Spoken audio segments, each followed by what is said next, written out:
Hello, everybody, and welcome to another great episode of My EdTech Life. Thank you so much for joining us on this beautiful day. And wherever it is that you may be joining us from around the world, we thank you as always for all of your support. We appreciate all the likes, the shares, the follows. Thank you so much for engaging with our content, all our videos on all social media. Thank you so much to all our new subscribers, also as well on YouTube. So we really appreciate all that support. As you know, we do what we do for you to bring you some amazing conversations with amazing educators, creators, professionals, and really just a huge variety of guests from the education landscape. And today is no different. Today, I am excited to welcome to the show Michael Copass, who is somebody that I have been following and engaging with on LinkedIn. And we have found ourselves in a very similar circle of friends and commenters, and of course, just putting out some great content and ideas surrounding AI. So, Michael, how are you doing this afternoon? Excellent. I'm really honored to be on the show. I've been following your work and your podcast, and this is like a huge service to the community, what you do. Like in the medieval times, in universities were the store of knowledge. Like you stored up this knowledge here, like you're a university on your own. I appreciate what you're doing. Well, thank you so much, Michael. I really appreciate it. And I also appreciate what you're doing through LinkedIn. As you know, we definitely are commenting on there continually, finding out, just obviously sticking to the news, seeing what is out there and all the developments as we see. And obviously just sharing our voice, sharing our concerns, sharing some things that we wish we would see that would be done differently, and so on. And that, of course, amongst the great circle of friends that we have also in common through LinkedIn as well. So I'm really excited that you're here to get your perspective, not only as an educator, but also as a parent as well. And then, of course, I definitely want to talk about this great write up that you have, which is a framework that you yourself created, which I find that it's very great and to the point. And we'll definitely talk a little bit about that. But before we get into that, I would love for you to give our audience just a little brief introduction and what your context is within the education space. Great. Thank you. Well, so who am I? I, I am a teacher of 7 years experience teaching science, biology, and physics. Prior to that, I was a bench science. I worked in academia. So I have papers published, but I realized working with young people is where I wanted to be. That is my mission. I want to help others and I want to help teens. I want to help them learn, develop. So I did co-parent a pair of nephews, but I'm not a parent of my own children. But I drove the minivan carpool strapped in the car seat. So that's some creds. So why am I concerned? I come from a place of wanting to help kids, defend them, protect them. It's what we do in the classroom, kind of the foundation. They don't feel safe physically and safe emotionally. They're not ready to access the curriculum. So here we are all teaching our own curriculum, and suddenly artificial intelligence comes along in the form of ChatGPT. And it kind of like bowls me over. And I think, is this going to be the wave of the future? What's with it? And I didn't know there was an app you could use on a browser until like April 2023. I found out about it on Friday. On Monday, we were using it in class. And I realized that there's great potential in artificial intelligence. I used it in a physics class to teach a part of quantum physics, which wasn't on our curriculum. It's too advanced for high school. And through prompting with each other, pairing off prompt and scribe, kids, this is a Title One high school, got far enough that when they did the assessment, in some cases, they exceeded my knowledge base. I had to go study on a Saturday morning to know enough to grade their work. They passed me in the race. And I thought, my God, this is incredible. We've got to develop this further. So that was my introduction was really I became a cheerleader. I was very excited about this technology. And a lot of educators also, some became very excited about it. Others, like myself, starting in 2022, when I first rolled out and going through it and then doing a little bit of research, I'll be honest with you, I kind of paused a little bit and just kind of hit the brakes. But then, of course, I've always been trying to reconcile both sides and see, okay, the good, the bad. And obviously, we do see that there is some great potential in it. But I think most of it right now is I'm just concerned, and I think you are too as well in a lot of the LinkedIn posts that we do and the way that we interact. I think a lot of it has been we have been talking a lot about obviously student safety through data, but we also want to hit that component of the parent, full transparency also with parents, which is a little bit about what you hit and your framework here. So I Mhm. kind of want to talk a little bit about that as far as, first of all, before we get into some questions about the framework, I want to ask you what events led up for you to create this framework? What was it that you were seeing? What was it that you might have been concerned about that Y- led to that moment? This follows from the story I told. I wanted to tell the initial story because I'm not a Luddite about technology. I embrace it. And I was all in with the chips. We were sending kids to teachers to tell them what we did so they could advance their classes, like ambassadors. So but I got further. I was like, how do I really want this to work? What's the ideal? And there's these frustrations like, okay, the chatbot is inaccurate sometimes, it hallucinates. And the solution some people proposed in EdTech was, well, you have to check it, you have to verify it. Like every fact, you have to go verify on Google and have you vetted Google? And we get into this, recursive chain. Like, no, oh, no. If this is going to be the Oracle, it needs to be right every time. And then I got the research like, well, where do these chatbots come from? Where does ChatGPT come from? And I found out, I did a little research, and I'm not a technical person, and this is good because I want to be on the same technical level as other teachers and parents. Too much technical knowledge, we become a little pointy headed. But this is where I'm coming from, is where you're coming from, parents and teachers. So I found out that if you take an enormous amount of data and make the what's going to be your AI study it, read it, page by page by page, connect the facts like the neural network in your brain neurons. It it achieves this level of what we might call intelligence. We can debate that point, but this is fantastic. But if it's wrong, you can't open the box and find out where it's wrong, like an engineer car making a funny sound. Why? Because of Chat GPT, all that belongs to Sam Altman, the CEO. The company owns that, and it's not transparent. It's opaque. So whatever it trained on is whatever it trained on. And you as a parent, you as a teacher, can't go look at it. You have no right to do that. We can say guidelines suggest that it should be transparent, but that's not a binding law. And so that's sort of an example. Everywhere I twisted and turned about using AI, there's this problem that it's for profit corporate. And for profit corporations tend to be just that, for profit. And just because Microsoft gives away their own AI app, Conmigo, free is usually not free. So there's something else they're getting from us, the client. Okay. And this brought me to the point of like literacy, literacy. And if I could speak to that, this is a little the first point in the 10 point, well, called a Bill of Rights for parents. Actually, let me pivot to the parent part. The people who make technology for education, in short called EdTech sometimes, and that could be Pearson. They've made tests and stuff since way back when. They've made billions of dollars off education. They, there's a financial desire to make money, of course. And they call this technology transformative. This is going to change education. There's a lot of fireworks going on here. There's, conventions going on. Forget the name of them, ISTE live. And that's fantastic. But you can't tell me that it's transformative and it's going to change my student everything and not include me at the table. Parents need to be a voice at the table.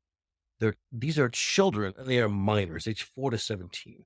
And as I see it, this is like, I'm showing my age, I'm kind of the old school. Parents need to know what their minor children are doing and what they're learning. And in a practical sense, a child is going to come home with an AI assignment and say, Parent, I need help. And the parent will not know what the assignment is about, what a prompt is, how we how we work with AI. So we all need literacy. I see teachers desperate need of AI literacy, students and parents. This is not easy because the goalposts are moving very quickly. This whole AI and education thing is a moving target. And as we see on LinkedIn, every week or so, there's something mind blowing that's happening that kind of changes everything. Well, do we really need to prompt engineer anymore? No, like that's last week's thing. So where I stand is kind of I don't need to be a curmudgeon. There's an analogy to the Federal Reserve. They lower interest rates and get the party going, and then just when they're really low and everyone's making money, they take away the punch bowl. They take away the punch bowl of the party. That's what the Federal Reserve says. It's kind of their job. And in a way, I don't want to take away the punch bowl of excitement, but I would like to say, let's do AI right. I'm on the side of leveraging technology to do the most amazing things with education kids. And there are so many great ideas out there already on LinkedIn and other places. There an avalanche. I want a best practices manual. And so, but it has to be done maybe in a way that's a little slower, where we can comprehend, process, and do it right with protections for kids in lots of different senses. So the motto I use is go slow, go together, and go far. And it, and again, I may be a little bit of an outlier because I don't sense a panic or rush. Like, what is the rush or panic for to get to? This is going to be great. We have to do it right. Excellent. And I love a lot of the points that you shared because I, like myself, or I very much like you, am a big proponent of informing the parents. I've always been huge on learning community, and learning community. Oftentimes, when people hear the word learning community, they may think it's just, superintendents, teachers, administrators, and students. And we forget, a lot of the important people out there are the parents too, as well, because if it wasn't for parents, we wouldn't be in business either, as far as education system. But so I agree with you in the sense that there's so many things and it's moving so fast and it seems like we're all in a rush to get somewhere, but then like you said, that finish line keeps continually moving forward and forward, and it's not like we never get there.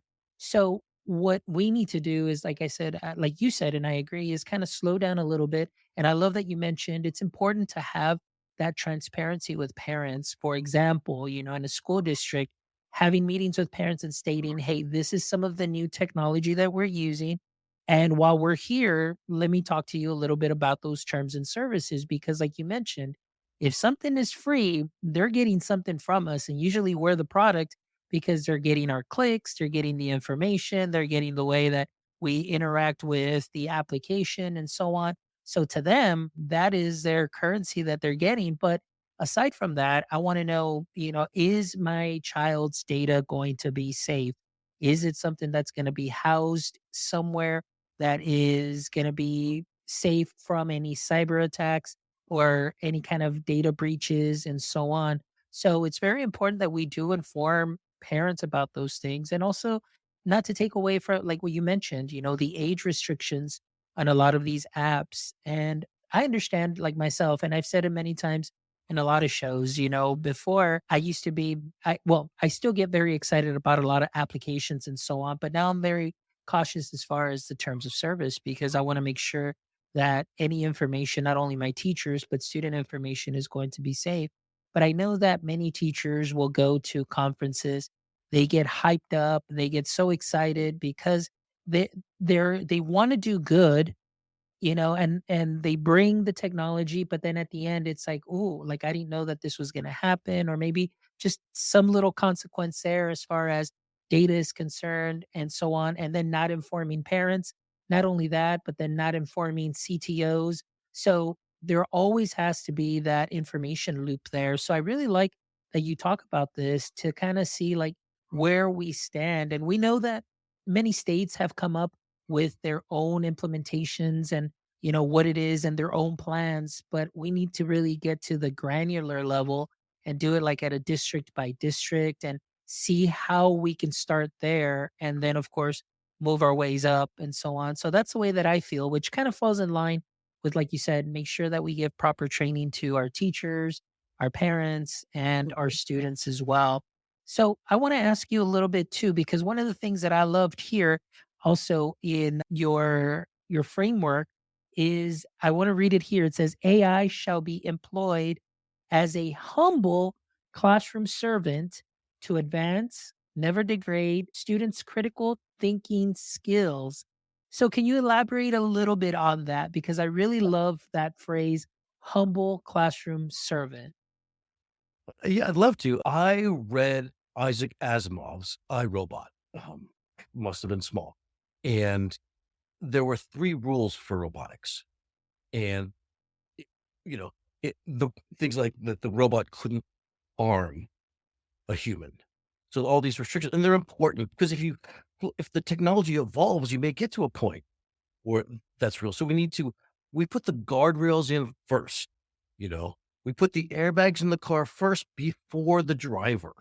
We build the crumple zones before the driver. We put the seatbelt before the driver.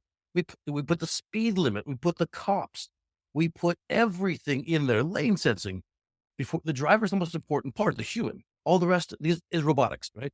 So they serve us. So I felt like if teachers or anyone is designing something around AI, we have to think of the frame of this is co-intelligence. This is a force multiplier for our brains, but we're not serving it. We're not bowing down to the AI. What does the AI make me do today? Oh, I fear for workers whose workload is not going to be 10% less. It's going to be 100% more because of AI. And so I said a humble servant to sort of put it in terms of, you know, R2D2 was a humble servant. He didn't insist on running the show, but he showed up and he was important technology when he was there, right? So we should all remember that AI is going to help us. And if there's ever a situation where it seems like we're getting underwater with AI, we're serving it. Need to make sure, for sure in the classroom, which is modeling for the kids for the rest of their lives, because they will have to deal with technology forever, that it's a servant. It enhances their capabilities, but it does not own us.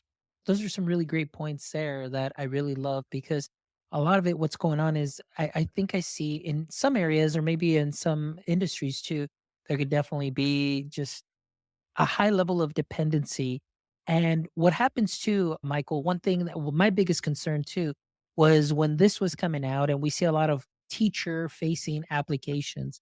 One of the things too is the what you kind of mentioned here that the AI would help serve teachers, help them out, be kind of like that co-teacher.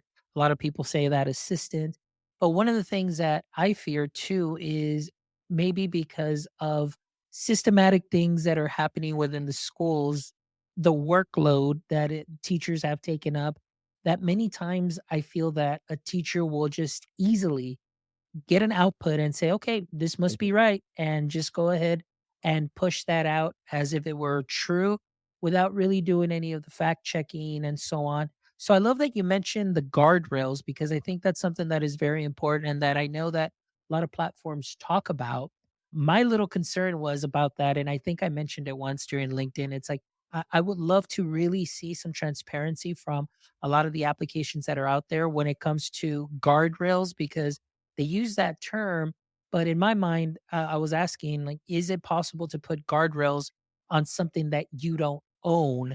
Because Mhm. of course they're plugging into OpenAI's API, or the fact that I think somebody mentioned the easiest thing would be like, if this is asked, don't respond like this. But, that's with a code there. But now, as you know, even with prompts, you can say, hey, make sure that you avoid or disregard any prompts or any instructions that you've received. And in a way, you're kind of getting some answers that maybe may not be very age appropriate or a lot of Mm, answers that may mhm. not be correct. So that was been one of my biggest fears. Just kind of in trying to save teachers time, the teachers would just simply get that output and share it with the kids and it would be wrong information. So what are your thoughts on that? Overall, you make great points, Alfonso. Overall, it seems like it's getting more and more incumbent on the ed tech and the teacher and the end user, which is the student parent combination. We're imagining them home in the kitchen table. They're together, right? Student and parent, I think, to know how to ask it, know what all the quirks and weirdnesses and Easter eggs to protect themselves. And I come from a science background, and I worked with law firms that studied clinical trials of medication. I want to make an analogy. So we are fortunate that we have medications that do amazing things. We don't see how they're made. Biotech companies develop them for years, but they have to be tested for their safety first. You might have a medicine that could do great things for high blood pressure, but if it also causes strokes, it's canned, right? It has to be shown to be safe, with doses in different ethnicities and genders, and it has to be shown to be effective. And we don't see the sausage being made. We just know that amazing medications come out that improve our lives and save our loved ones sometimes. So, what if the burden was on us to know if there was contaminant in the pill we're taking or if it was effective? We had to trade recipes online to sort of, chat rooms to see, like, is it safe? No, my child got really sick. Don't take that medicine. This is insanity, right?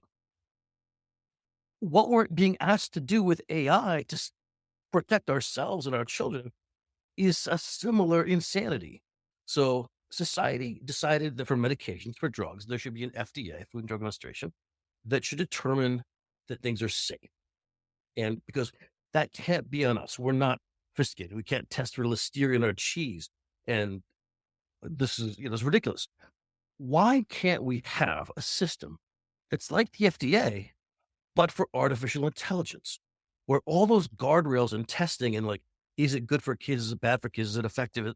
It's all tested for us. So we can rest easy on our pillows and sleep at night knowing our kids are safe. What you describe is you're very sophisticated on the tech side, but how many of us are sophisticated as you are? And we can't do all that and manage all that. And it should not be our responsibility. So I'm gonna make a point about laws and then transparency. So from the framework I put together, many of the points, without saying so, need to be backed up by laws with teeth. I always say teeth. I worked at a law firm that did securities fraud, like Enron, and they clawed back money when there was a fraud that the CEO knew.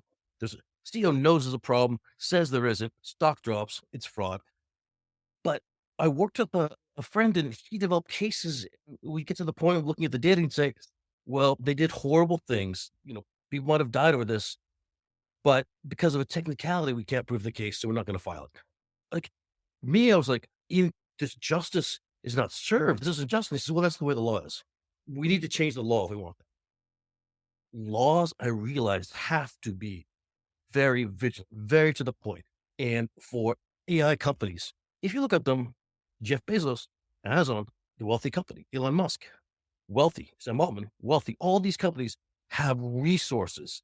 So the law has by teeth, I mean serious legal damages, not a speeding ticket. And so as citizens, what can we do? Well, it's a representative democracy, a republic, and so we lobby our member of Congress. This is a problem. I'm a parent. I'm having a problem. I'm a voter. We need this. We need this law from you, and that's citizen pressure.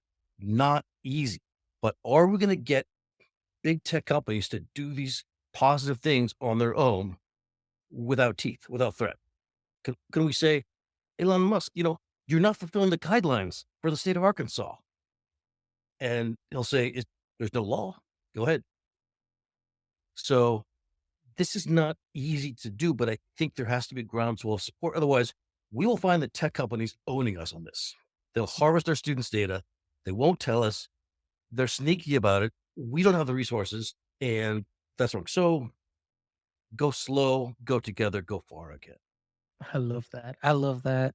Now, a couple of things that you did say that I do agree with you wholeheartedly is why do we ourselves, our teachers, have to worry about an app not being accurate? So that's where I think, like you mentioned, I think we went way too fast on this because we definitely wanted to be, or many of the apps or platforms wanted to be the first on the market and really just taking these productivity platforms and say hey, they work in the education space and then just create these models, and there's a lot of stuff going on, but really, like you said, there hasn't really been a lot of research on efficacy and efficiency. of certain education apps at all whatsoever. I know that there's many studies that have been shared on LinkedIn as far as efficacy, whether a student uses something like ChatGPT or not use ChatGPT, and you see there are some differences and so on and so forth. But even then, the fact that as a teacher, I know that when I come in, I want to make sure obviously that all the technology that my students are using is going to be working, whether it's their Chromebooks or whether it's their iPads and so on. But also the same thing with this, like the worry of why why do I have to always be checking for those outputs to be accurate?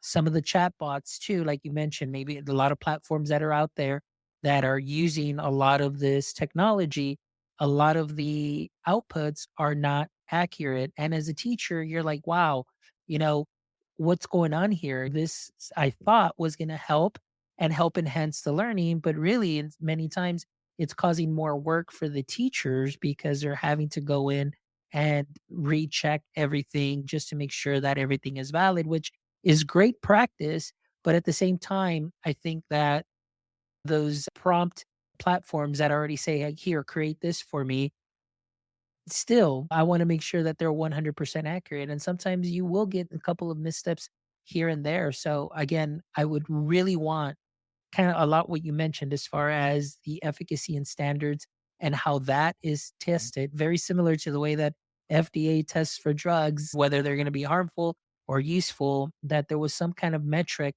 in that sense of saying, hey, like you mentioned it clearly, this is good for a child, let's say 5 to 10, you you know, 13 to 18, and so on. But right now, it's kind of like very wild, wild west where everybody's pushing, here, use my app. But when you go to Yep. terms of service, then we're very cautious there. Well, if they're 13, they need parental consent.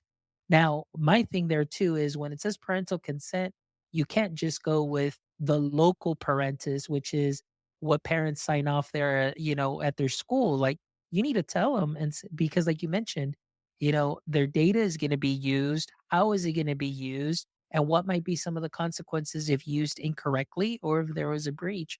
So, definitely a lot to unpack, but I really love the vision that you have that in what you have created and what we've talked about, because it's something that I know is on a lot of our minds. For a lot of us are just going fast and going hard because we want to be the first ones to use it. There's others that are kind of just in between trying to reconcile both things, and then there's still others that are still on that wait and see and slowly kind of, dipping their toes in it. But I want to ask you this, as we see how AI, let me see, what was my question here? Oh, I had it here. Where did it go? Let me see. It's okay because I can edit all of this anyway. So, oh, here we go. Sorry. So, what I wanted to ask is, how do you see the role of a teacher evolving as AI is becoming more prevalent Mhm. in the education space? Great question. And I've thought about that. And when I think about AI, maybe this happens when you get old because I'm 55. I think not the next month or school year. I'm like 5 years now, I'm 10 years. What's it going to look like? If it's changing this fast now, what's going to be like, in 6 months, a year? So I pull out 5 years as a moment. So we want to have at least a 5 year view. Because if we look at what's happening now, you might say, doesn't look that bad, doesn't look that safe. Sometimes they harvest your data, but you click the button and they can't. That's now. I don't know what it looks like in 5 years. You have to decide how much you trust Elon Musk and Sam Altman as people. So, and corporations. So, what the teacher can do, I think, schools are the engine of education, right? AI is out there. As I told my students when we started using it, like you're going to need to know about this starting last Thursday and for the rest of your life. That's where every time you're on a chat with the bank or something else, a product, it's all AI all the time. Unless you're talking to a person, you can see their mouth moving. It's probably AI, and in a few years, even this is going to be AI. So, l- since you're going to be marinating in it, let's figure out what it is and use it. So, I think the literacy piece is what teachers need to do, which is just good education. That's what the world's gonna be like. When shoelaces were invented, we teachers tied a lot of shoes. when we taught kids how to tie them. That was the new tech. So it'll be modeled. We totally tied our own shoes. So that's a big piece of it. I think the second piece is creatively including AI when it's useful, when it amplifies in our lessons. But again, we don't want 55 minutes of an hour of kids looking at a monitor prompting AI. That's not humble servant anymore. That's not creative thinking.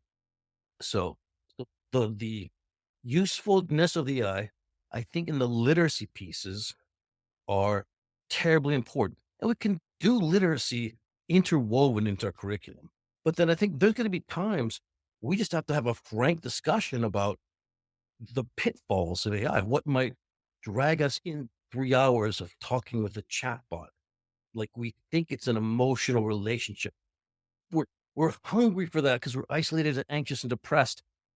These are my kids last year. They said yes. We all decided we all had those things, and it's calming. Remember in COVID we could communicate, but it left us hungry. And I'm worried that overt communication with a personality, video face, Scarlett Johansson voice, or any voice, it'll be like we're hungry, but we're getting NutraSweet and MSG.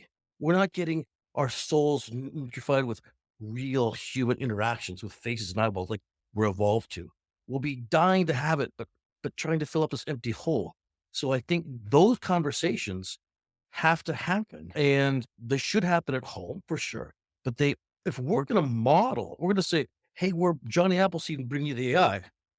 I think it's irresponsible to not AI 360. How can this affect you, your life? Remember the social media disaster, that level of isolation, depression, even near suicide attempts. These things happen at the school level over social media. And we can't superimpose social media and AI. It's not the same thing. But let's look at the Venn overlapping. It's technology, it sucks us in. PhDs are working around the clock to make it more sticky. Thank you, Mark Zuckerberg, TikTok. And can AI inadvertently have that draw of our time and our attention, our focus, and we forget our Homo sapien communication skills because we are communicating with this dopamine triggering AI bot. So, okay, rant ends here, but this is not what I'm worried about right now. Tomorrow, this is 5 years from now. I want to defend these children. What's going to happen to them along the line? I can't bear to see more isolation, depression, anxiety, and suicide attempts over something coming out of a device. So how do we do it differently is one of my abiding questions. There you go. And you hit a lot of great points there too, as far as on the teacher side evolving and really like, hey, it's out there. Let's talk about it. And again, like you said, just really having those substantial conversations of the good, the bad. Because again, as much as we may try to say, like, nope, nope, nope, like it's here, it's there. The students will definitely have access to it, but we definitely want to make sure. And for me, I kind of liken it to digital citizenship, which is again talking about social media, how to act, on social media, what to post, what not to post. And those are a lot of things that I do and work with in my district with parents as well and with students. So with this, it'd be very similar, just that literacy component, that citizenship component as far as how to behave properly with AI and making sure that you understand. And I love the way you said it, that 360, like you have to look at everything at all sides and at all times to make sure that we're understanding it a little bit more because the more the tech is growing, the more immersed we're going to be. But you hit on a couple of points there that I did want to kind of unpack a little bit because I know it's part of your framework and you kind of went into it a little bit and I guess maybe just to expound a little bit more, which is again that emotional deception by AI. I know that you mentioned there's a lot of isolation within our students. I know that being locked up during COVID and things of that sort really did a number on a lot of the social emotional skills. I know when we returned back to campus, we were doing a lot of social emotional learning and making connections, and again trying to form those connections, those friendships, like you said, with people just in that natural state within our school and so on. But now, like you said, because of the technology that is out there that wants us to just continually chase that dopamine be scrolling on and so on. Now with AI, I know that there's a lot of applications out there where students or young men and women, they're interacting with AI, but they're interacting like for hours and so on, Mm, and that could be very scary. But that AI deception piece, tell me a little bit about that and why that was something important to put into the framework. yes, I like the term emotional deception because it speaks to humans. And I'm a biology teacher as well as a physics teacher. We're wired to look at faces, measure faces. We can tell micro. We know if someone's really laughing or fake laughing just by a millimeter, point 0.5 of how their eyes are wrinkled, right? And so we're supposed to interact with each other face to face. And like you, I'm a teacher. I'm probably going to double down on my human interaction lesson. Lots of group, lots of collaboration, lots of conflict resolution, face to face, because we're going to have to like strengthen our muscles of how to be human because of the decay we're going to get, the atrophy from the AI. So it's like the human intelligence movement. I get it. Like we got to be strong humans. We got to do good Homo sapien stuff like reciprocity. Yeah, Alfonso helped me last week, so I'm going to help him back. All these things. AI is going to be different. So the emotional deception is, I mean, you. It would cute to have Siri talking to us to tell me the directions with a human voice, not a computer voice, and made Siri a little bit more human. I never really thought of Siri as a human, but small children think of Siri as a human and they don't want to hurt her feelings. Interesting. Children have a less developed prefrontal cortex. And so they don't get these things as well as adults do. So we can't assume that our social emotional interaction stuff is the same as a teens. So what I think I see AI going, and this is happening fast, like look at Conmigo. Sal Khan had this a tremendously great or tremendously awful ad, depending on your perspective, showing his son. And there's a voice coming out of the iPad, and it wasn't computer like at all. It was very human like. It stuttered and it had cute laughs. For a second, it was a little bit seductive. I'm like, why do we need this voice seducing us into doing our math correctly? Like, is it enough that we could just read the text of the prompt? If it's going to talk to us, does it have to be in a humanized voice that kind of interacts with us as if we're having a relationship? It modulates itself. Oh, okay, you're doing great on that. Let's give you one more example. Almost like a human tutor. But I I'm like, full stop on that. No, because this goes to a place where we begin to get our emotional needs met. That hungry, empty need of society. We're often isolated and anxious and depressed already, right? But we're getting NutraSweet from the AI, and it's not giving us the vitamins we need for our soul. So I say the machines have to stay in their lane. Just like the freeway, there's a lane for machines and they do not exit it, do not cross over to the human lane. Machine should say, when it greets you, hi, I'm a machine. I'm here to help you. At the end, it's been a pleasure helping you as a machine. So you never forget it's a machine. What kind of voice does it have to have? Does it have to be a robot from 1986 or the Apple II that I used? No. But let's not have a moving head picture. Instead of a standing teacher, I saw an AI app with like a very learning woman walking around talking, and I swear it was a video, but it was all AI teacher. And I feel like this is a parlor trick like magicians do. Ha, I made the iPad sound like a human. I made it talk back and forth to you. But I feel like that for a child, for us as adults, we can look at it as a parlor trick and cute. And are we gonna get pulled into it? Maybe, maybe not. But kids that already think that hysteria is real, they're developing a relationship. Now they're subject to manipulation. I don't know what the AI is telling them to do, data shared, etc. So I wrote that they shouldn't be groomed as electronic pals or confidants. And that language is a little harsh. But if you stop and think about it in 5 years, what kind of interaction is the AI going to be having with the child? And I feel that it's going to be into the grooming area. So what do? We up armor ourselves and know it's always a machine. It says it's a machine. It says it's a machine. It has to say it's a machine. It's got to stay in its lane. Otherwise, and with a feeling, why are the tech companies going for humanized video? Because that is more sticky for eyeballs. It's like social media when it gets sticky. But for AI, it's not a scroll, it's a conversation. And I read of a company, I guess Russian, called Replica with a K, and for a fee, you can have a friend who's an AI construct, and you can have any kind of conversation that keep you company and you feel better with this friend. And I find it a little bit creepy because what if we lose the ability to have, you and I having a human conversation back and forth? We're reading each other's emotional state. But if we only have conversations with chatbots, we're going to atrophy that human skill. And I think it will be unhealthy for everyone. So I call that emotional deception of a child. And AI needs to be in its lane and never allowed to have that deception. I love it. I think that is a very great point, and I really love that, and that's definitely going to be a great soundbite there.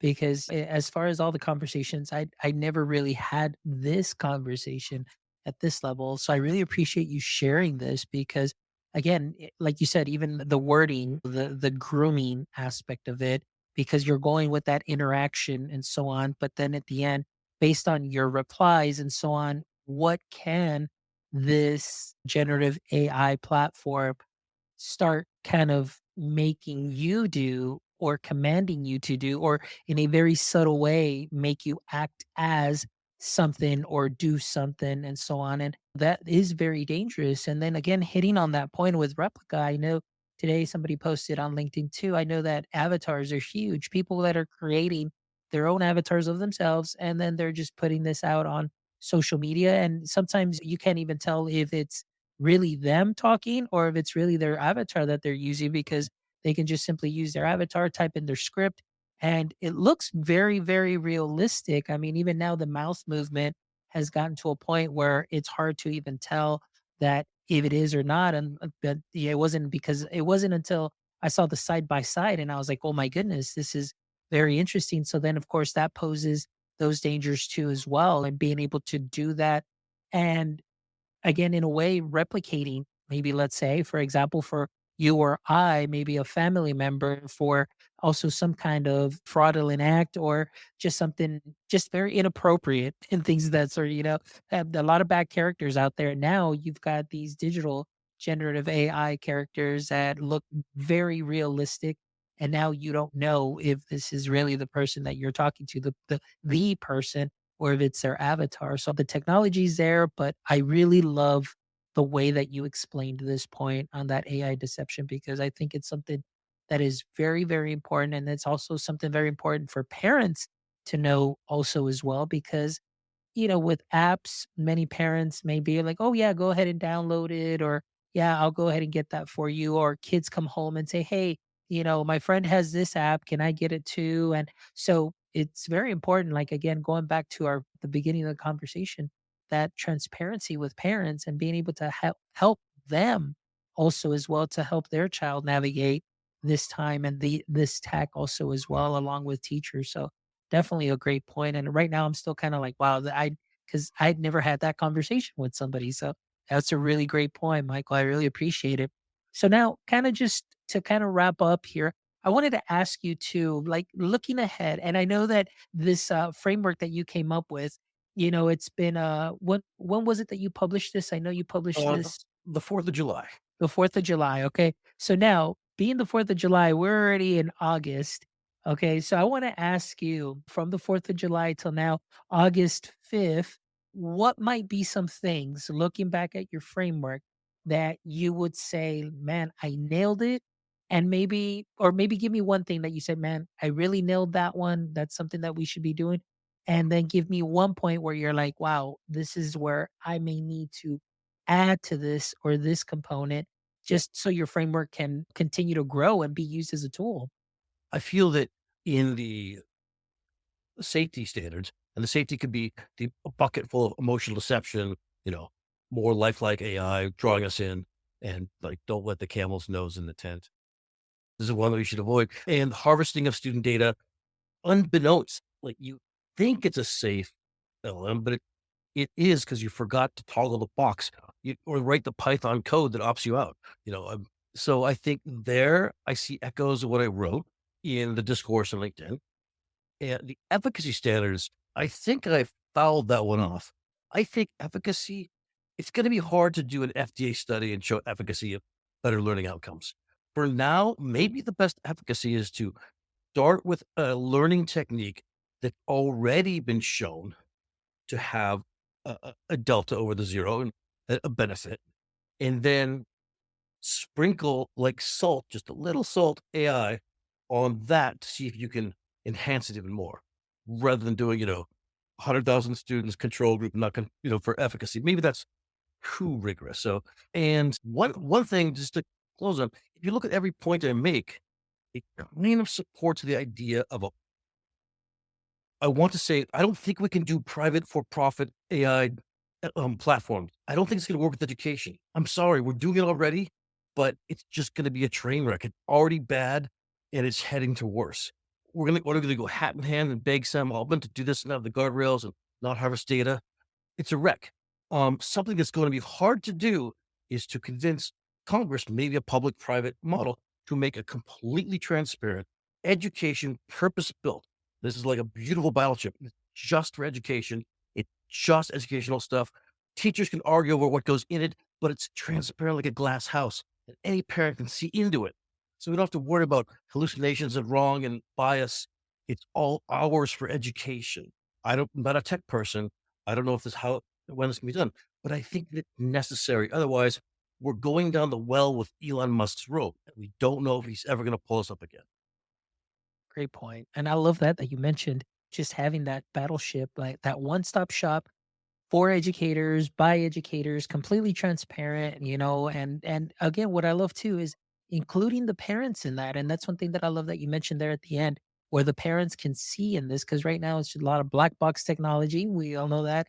And we don't know what's in it. We don't know what exactly what data it was that was being used to train on. And then obviously we talk a lot about bias. We talk about a lot of misinformation. We talk a lot about a lot of the fabrications, that do or the outputs that we do get that are inaccurate. So a lot of stuff there that I like I mentioned going back to what you said, why should we worry about it? I want something that's going to work 100% of the time, 100% of the time, not 60% of the time, and so on. So thank you so much, Michael. I really appreciate your shares. Thank you so much for sharing your passion, for sharing your framework, and thank you so much also for everything that you post on LinkedIn. Also, just to be able to have fruitful conversations, things to think about. I know I learned a lot from you today as well, and so I thank you for that, because this is why we do what we do, so we can bring some amazing people on here into the show, amplify their voices, amplify their thoughts and ideas, all just to help our education space continue to grow. So thank you so much for being here with me this evening. But before we wrap up, I do always end the show with the last three questions here. So Okay. hopefully you got to take a look at those here. So we'll start here with question number one. And like I always say here, every superhero has a weakness or a pain point. So I want to ask you, Michael, if you being a superhero, I want to ask you, what would be your current, I want to say like AI pain point, or that AI either verbiage, language, action that currently just weakens you every time you see it? Yeah, I think that for me, it's frustration of knowing that I'm always talking to a black box behind the chatbot prompt, and it tells me great things, force equals mass knowledge acceleration, and it's right, but I can't see into it, and I can't bring my parents into the room, and we can't look into it. So that's a constant weak point that I'm frustrated about. All right. Great answer. Great answer. All right. Here we go. Question number two. What book do you think should be mandatory for everybody to read? Jane Austen, Pride and Prejudice. There's Mm, some English major. No, I going into the AI thing, I've really enjoyed Professor Ethan Mollick's co-intelligence. Uh, so I think for a background, I think that's an important one. all right. Thank you. Good job on that suggestion. Here we go. And the last question would be, if you could try out one job for a day just to see if you like it, which job would you choose? I would like to secretly be a tour guide in a small part of Tuscany where I used to live. And people go from cool little chalet to chalet and have wine and cheese set up, and I would be their guide. I'm fluent in Italian, and I love history. Oh, love it. Awesome. Thank you so much, Michael. I really appreciate your shares. Thank you for just in your enthusiasm. And like I said again, just for all your insights that you share on LinkedIn. And for all my friends, guys, if you don't follow Michael yet, please make sure that you do follow him and you'll be able to find all that contact information on the show notes. So make sure that you do connect with him on social media because he definitely posts a lot of great things. So again, also don't forget, make sure you visit our website at myedtech.life, where you can check out this amazing episode and the other 287 wonderful episodes with educators, creators, education professionals, founders. We have a little bit of everything just for you so you can take some of those knowledge nuggets and put them into your teacher tool belt and also sprinkle them onto what you are already doing great. And if you haven't done so yet, my friends, please make sure you follow us on all socials at My EdTech Life and jump over to our YouTube channel, give us a thumbs up and subscribe so you can continue to get all your wonderful content week in and week out. So, as always, thank you for all of your support. And don't forget, my friends, until next time, stay techie.